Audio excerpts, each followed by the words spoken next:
అధికార పక్షం ప్రతిపక్షం ఉండేది ఓన్లీ వైఎస్ఆర్ కాంగ్రెస్ పార్టీని.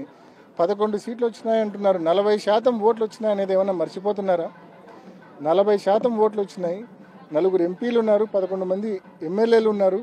నిజంగా ఈ ప్రభుత్వానికి దమ్ము ఉంటే, ధైర్యం ఉంటే, ఈ ప్రభుత్వానికి ప్రజల గొంతు వినే ఉద్దేశం ఉంటే, నిజంగా నిజాయితీతో ప్రజల గొంతు వినే ఉద్దేశం ఉంటే వైఎస్ఆర్ కాంగ్రెస్ పార్టీకి ప్రతిపక్ష హోదా ఇవ్వాలా.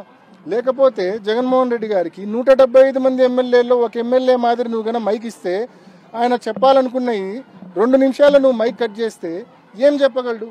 అదే ప్రతిపక్ష హోదా ఉంటే ప్రతిపక్ష నాయకుడిగా కనీసం ముఖ్యమంత్రి గారు గంట మాట్లాడితే ప్రతిపక్ష నాయకుడికి 40 నిమిషాలకు టైం కేటాయిస్తారు. ఆయన ప్రజలకు సంబంధించిన సమస్యలు ప్రజల గొంతుగా అసెంబ్లీలో వినిపించే అవకాశం ఉంటుంది. ఒక ఎమ్మెల్యేగా వినిపిస్తే 2 నిమిషాలు కూడా సమయం మీరు వెంటనే బెల్లు కొట్టి కూర్చోబెడతారు. ఏం లాభం? దానివలన అసలు సమస్యలు అసెంబ్లీలో రిప్రజెంట్ చేసే అవకాశం కూడా ఉండదు. ఇది నిజంగా జగన్మోహన్ రెడ్డి గారిని అవమానం చేసినామని చంద్రబాబు నాయుడు గారు కానీ, స్పీకర్ కానీ, డిప్యూటీ స్పీకర్ కానీ అనుకుంటున్నారు. కానీ ప్రజలను అవమానపరుస్తున్నారు వీళ్ళు. 40% మంది ఓట్లు వేసినారు వైఎస్ఆర్ కాంగ్రెస్ పార్టీకి. ప్రజలు గొంతుగా వైఎస్ఆర్ కాంగ్రెస్ పార్టీ పనిచేస్తూ ఉందని చెప్పి వాళ్ళు భయపడి ప్రజలు మనకు ప్రతిపక్ష హోదా ఇవ్వడం లేదు. సో వీళ్ళు బేసికల్గా జగన్మోహన్ రెడ్డి గారిని కాదు అవమానం గురి చేసేది, ప్రజలను అవమానిస్తూ ఉన్నారు ఈ కూటమి ప్రభుత్వము, ఈ స్పీకరు, ఈ డిప్యూటీ స్పీకర్. స్పష్టంగా మీరు టీవీ కూడా చూసింటే ప్రతిపక్షాన్ని గుర్తించండి, ప్రజాస్వామ్యాన్ని కాపాడండి, ఈ అజెండాతోనే, ఈ నినాదంతోనే అసెంబ్లీలోకి వెళ్ళడం జరిగింది. ప్రతిపక్షాన్ని గుర్తించండి, ప్రజాస్వామ్యాన్ని కాపాడండి. మనమల్లా కోరేది ప్రతిపక్షాన్ని గుర్తించి ప్రతిపక్ష హోదా ఇమ్మని చెప్పి అడుగుతా ఉన్నాం. ఇస్తే అసెంబ్లీకి జగన్మోహన్ రెడ్డి గారు ప్రతిపక్ష నాయకుడిగా పోతే వీళ్ళకి ఏ రకంగా సినిమా కనిపిస్తుందో అందరికీ తెలుసు. వీళ్ళకి ఏ రకంగా, ఎందుకంటే ఒక్క హామీ అమలు చేయలే. ఆయన మొదలు పెడితే ఇంకా వీళ్ళు సమాధానం చెప్పాల్సి వస్తుంది. వీళ్ళ దగ్గర సమాధానం ఉంటే కదా, అసలు ఆన్సర్ ఉంటే కదా వీళ్ళ దగ్గర.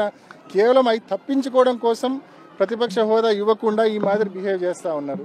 అంతేకాకుండా నిజంగా ఉప ఎన్నిక అంతగా ముచ్చటపడితే ఇంత భయంకరమైన కూటమి గాలిలో కూడా 65,000 ఓట్ల తేడాతో ఆయన రవి అనే వ్యక్తి ఓడిపోయినాడు.